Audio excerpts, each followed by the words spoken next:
someone like me. You said you've been waiting and waiting to give me all I need. You say that you want me. You say you have everything I need. You say that you want me. Hello, and thank you for tuning into the Bee Buzz. Today, my special guest is Nicole. Nicole. I met her, it has to be over 7 or 8 years ago. It was at the Gansevoort. There was a fashion show.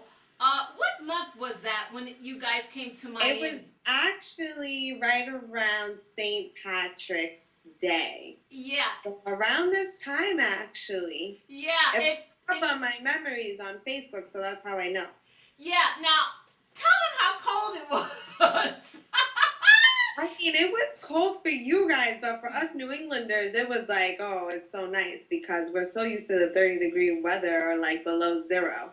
Oh my God, it was like unbelievable. I had my coat on and they were out there modeling in swimwear this, it was just so chilly.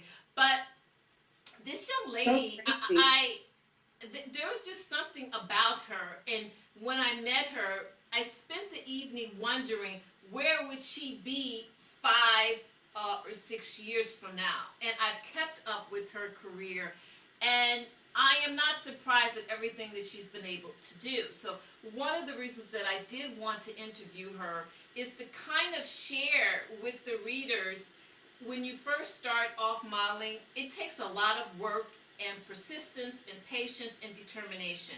And I want her to share with you because I've seen how determined she is. So after the Gansevoort, what happened after that? And bring us, if you can, kind of sort of up to date. So, sorry I moved, but no, you know what? It's just been such a long journey.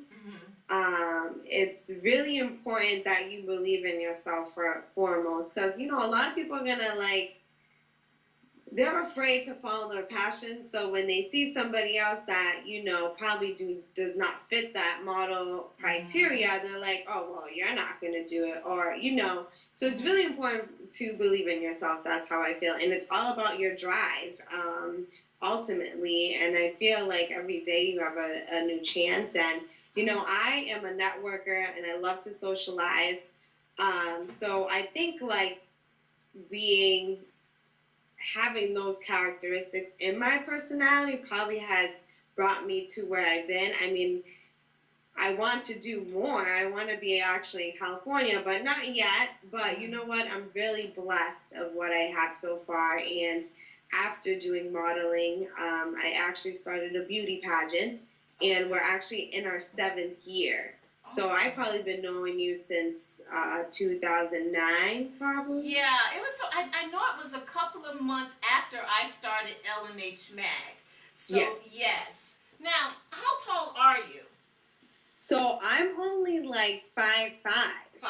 See, I'm 5'6", and when I started modeling, God knows how long ago, one of the downsides is that I was only 5'6". I used to pray to God, please make me 5'7", make me 5'8". So I was put into the petite runway category.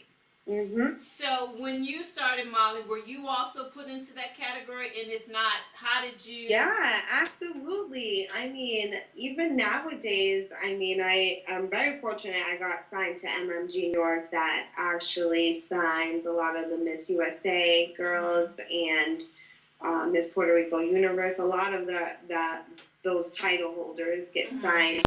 And I think because of my experience, and I feel because I didn't actually focus on just runway, I did acting, TV, court. I mean, whatever I could get my hands to, I would do it. Like, I didn't care what it was. I was like, okay, yes, I'm going to do it. And what my thing was, you know what? I want to meet as much people as I can. And I knew that my boyfriend at the time was like, Eva, you're not going to, be doing this forever. So you have to, start thinking of what you want to do business-wise. Yes. So he was like, you're doing these stuff in Boston, go to the clubs. We actually run the club, so why don't you start doing this? So my first year was like a club pageant, and then the second year up to now, it's been at this historical hall, and it's called the Mechanics Hall to be specific, where women's rights were taking place there. It's a beautiful venue. It's very majestic, and when people come each year, they're like, oh my God, this is incredible. And the things that you do for these girls, and it's actually really like inspirational, because I have girls from 5 to 27, and a lot of them, they're like, oh, they never said I could do it. Like my first title holder, now she's like a New England Patriots girl, my 2012 winner, won my pageant, and we sponsor them into Miss USA pageant. She won that. She placed top 15 in Miss USA. So, we have a track record, and, I think it's, you need that in the community to kind of like, empower each other. It's very important. Yes. And I feel like now with change, with the generations, I feel like, people like to say, like, the Kardashians and stuff, but I actually admire their business savvy. You know what I mean? Like, something like that. I mean, now you have that. Now people can do whatever they want with technology. I mean, like, think about it. When we started, there was not this type of technology. Oh, you mean when I started, there wasn't like any even of things this technology? like there was. There was no internet. We had to go to the library. Yeah, After college, I actually started getting into Facebook. Like, I didn't grow up with this stuff. Yeah, so. Now, let me ask you, though, in the modeling business, because when I got into it, back then, full lips was not the in thing. Because when I went to, I think it was... Or curves. Yeah. When I went to Ford Modeling Agency, I believe it was Ford, if not, forgive me, but I believe it was Ford. And I went there to see if they would sign me up. And the lady, she said to me, look, I'm going to do you a favor. You're only 5'6", you're too dark, and your lips are too big. So, this is what she told me. She said, so if you even think that you're going to make it in the modeling business, you need to just forget it right now. And of course, I was totally crushed on the inside, but I wasn't going to let her see it. Right.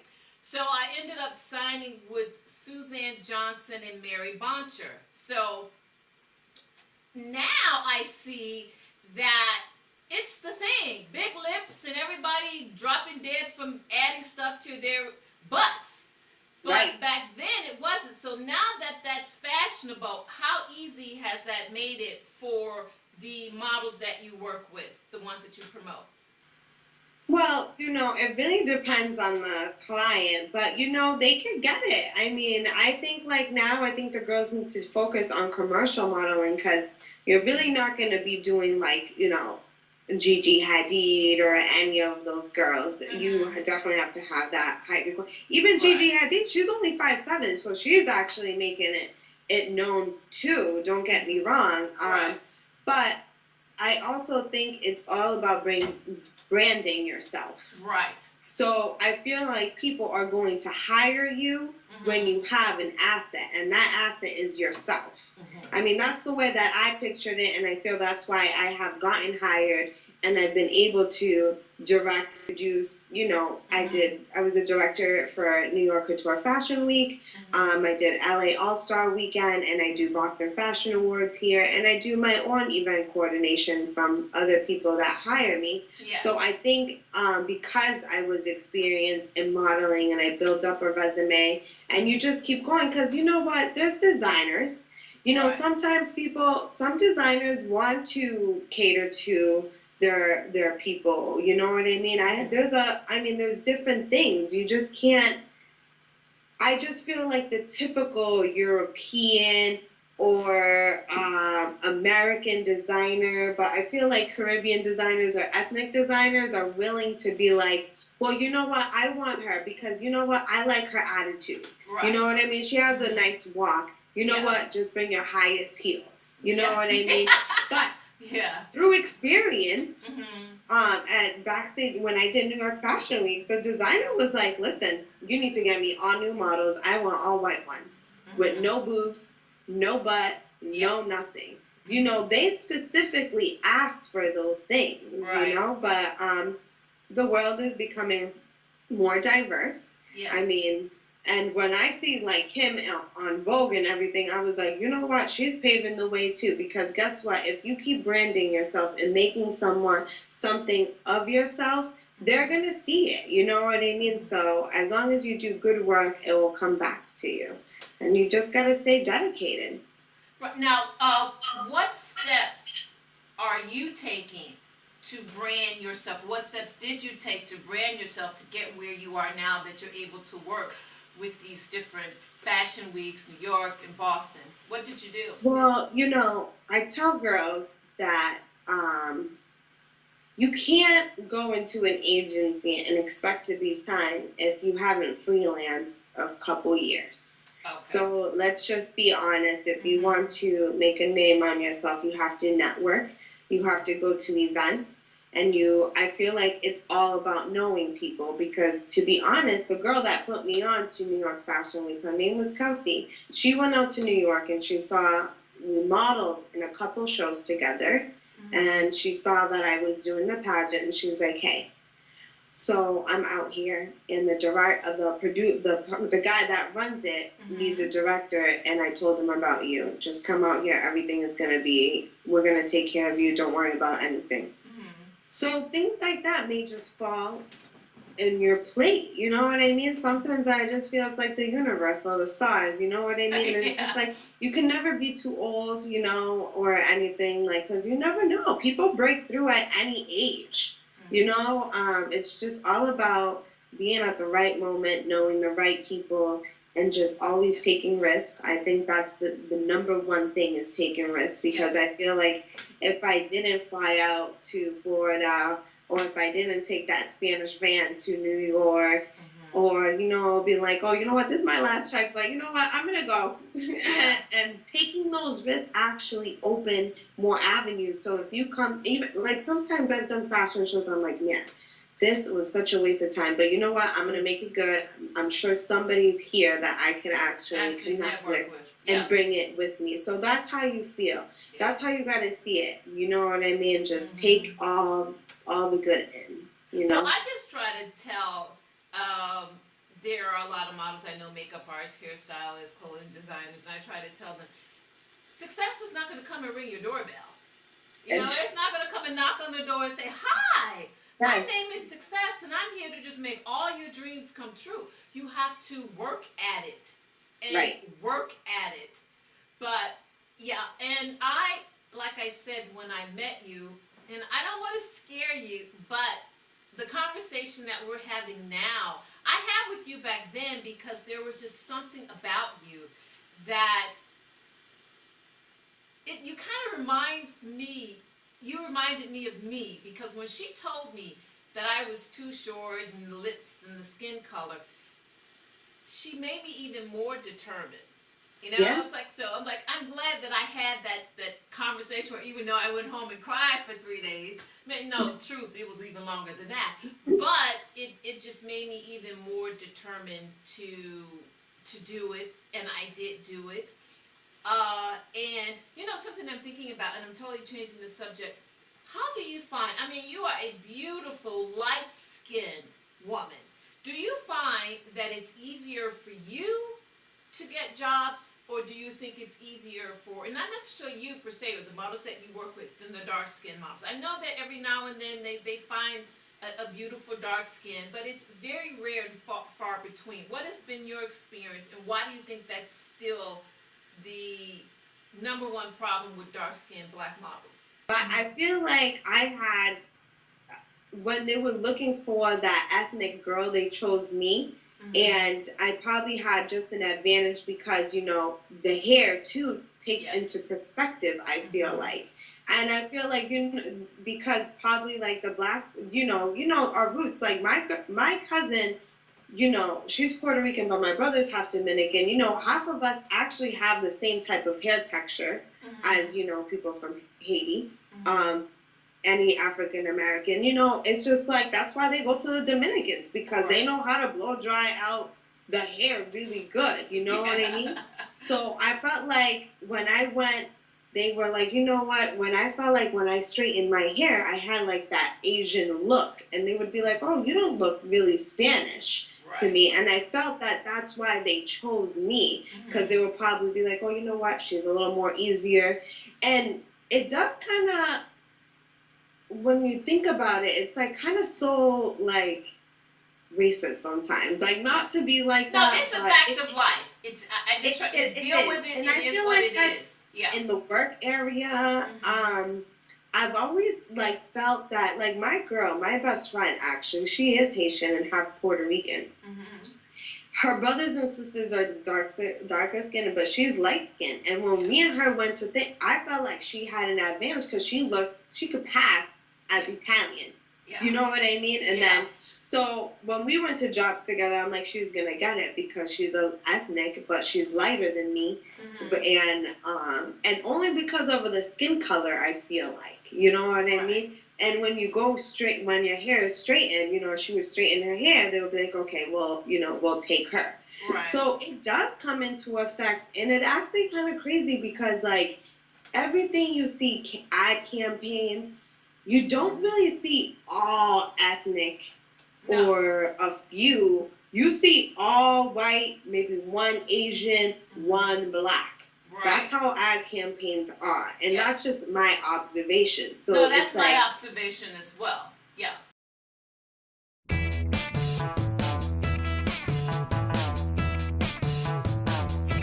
I'm gonna take this.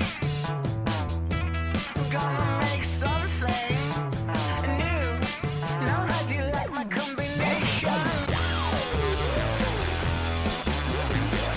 Hanes, a perfect fit for every body, now in colorful new styles.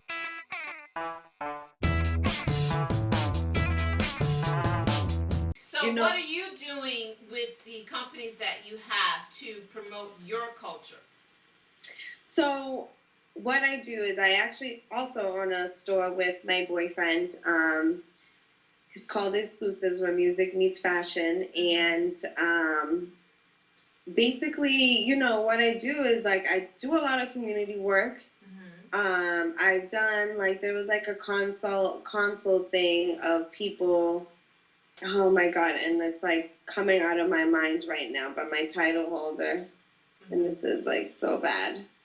I totally forgot. I gotta like. Don't worry, trust me, my memory is not what it used to be. It's like so bad. They wanted me to start a council, and so I was starting to do that. But honestly, the pageant is just it takes so much of my time. I have a 40-hour week. I have my son, my 2 businesses. But I do a lot. You know, I promote the girls. I donate a lot. We just went and visited kids that were going through cancer. I've done, you know, the Spanish festivals and stuff like that. And I kind of just cater to everyone. I really don't just cater to the Latino community. I kind of just target all of the minorities, really, because I feel like I have a connection with everybody who's ethnic, really, because my contestants come from Nigeria, Liberia, Haiti, DR, Guatemala. So I just feel like they're all my people. You know what I mean? That's how I am too. I don't see color. Even though we come from sections, but we have like the same beliefs. Right. You know, our meals are similar. Well, for me, I don't see color. People are people. It's when you act a certain way, then it's not because of your race. It's because you're just not a quality person, and I just don't want to have anything to do with you. So, but a question that comes to mind over the past, let's see, so 7 years. Is there anything looking back that you wish you would have done that you didn't do? Well, I don't know. I feel like I could have gone to a couple more castings or maybe taking the risk. But I feel like everything happens for a reason too. So sometimes if you don't make it, I don't really want to dwell on it too much. Just keep it moving, really. And another opportunity will come. I mean, it was just what was not meant to be. You know what I mean? You tried your best, but you didn't work out. Either if it was transportation, you couldn't get out of work. You know, because it happens, and you can't be too hard on yourselves. Like, I feel like, you know, you make what your future is, you know what I mean, Yes. through your actions or what else. And I feel like at night, if you just, you know, I'm just going to try harder next time, or I'm going to do this. And sometimes, you know, we do get down. Like, I get down all the time, and I'm like, okay, all right, I got to, like, really buckle down, do these emails, because if I want this to work out, I need to really get, and sometimes it's just our nature, you know what I mean? Like, we all go through work and you get drained, your energy is drained, you've been doing this for years, and you gotta be like, okay. And sometimes you need to, like, take a break, inspire yourself, maybe do a little shopping, go on a getaway. That's always the answer. You know what I mean? Yeah. Pick up a fashion magazine. Sometimes I'm like, man, I haven't had time to go over my WMAG because I get them sent to the house. And honestly, I have never subscribed to that magazine, but I get it. So I was like, okay, whatever. I haven't even gone through the one with Zendaya and Willow Smith on it, but I'm hoping to, because I have some photo shoots, and I'm like, man, I gotta get these creative juices flowing, you know, to do the cover. I mean, could I show a magazine through here? It's not a magazine. It's actually the program book for the pageant. No, what you can do you have photos of it? Because then I can just edit it in. Sent it. Yes. So right now we're working on the pageant. So I have the store. It's called Exclusives Music Meets Fashion. We actually hold consignment for local designers, emerging designers, and local artists. So because my boyfriend has the background in music, his name is Jimmy Kang, and he is the vice president of Wu-Tang Management. So when I met him, he was doing music and stuff. So he kind of inspired me to kind of like do what you love, because he's Asian, he's Korean, from LA.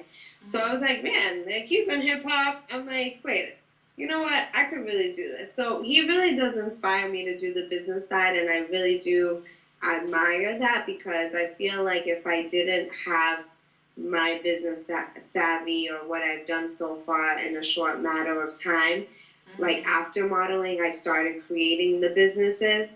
I don't think, like, you know, we would be doing this interview. You know?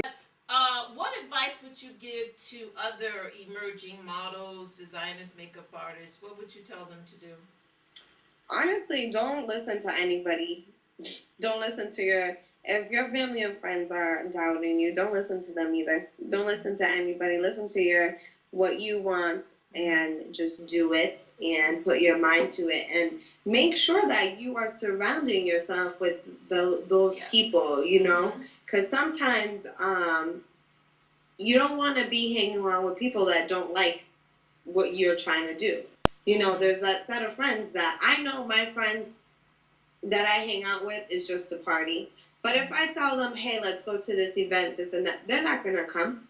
But guess what? That's where my other set of friends, I call my other inner circle, that's what I ask.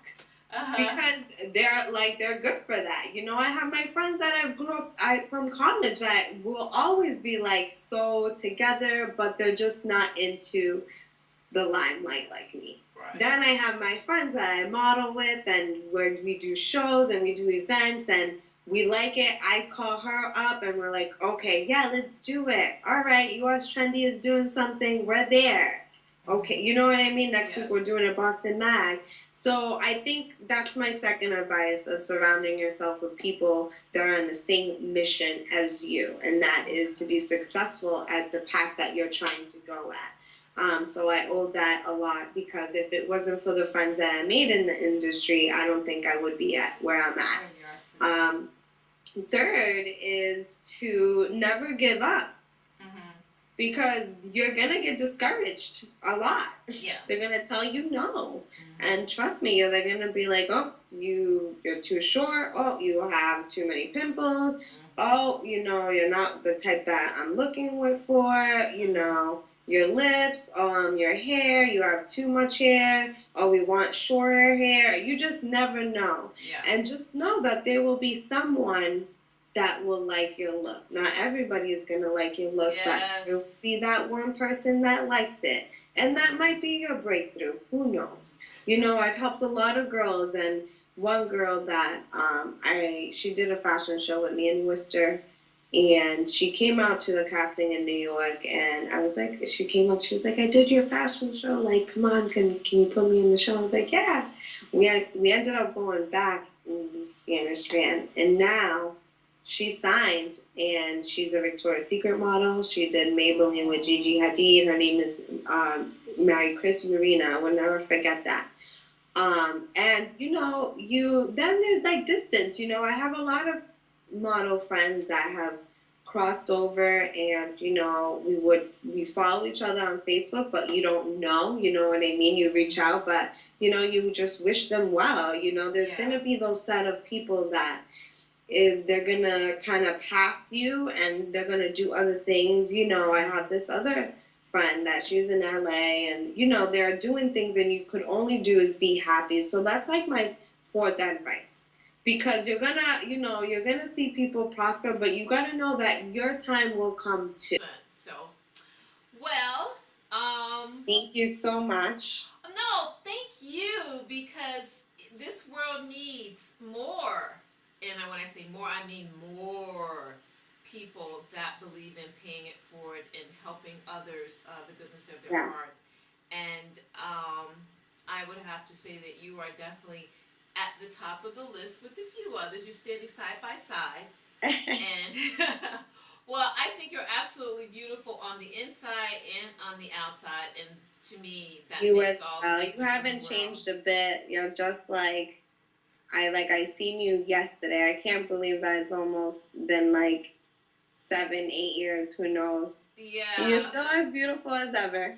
Oh, thank you. My birthday is on the 28th, and I'll be 50, and I still can't believe it. But oh my God, you don't even look like it. You are so beautiful. Let me tell you. Thank you. I hope that everyone that is watching this interview has learned a great deal from this young lady. As I said, when I met her, I knew that she was going places and doing things, and I'm saying this in the goodness of my heart. She didn't let me down.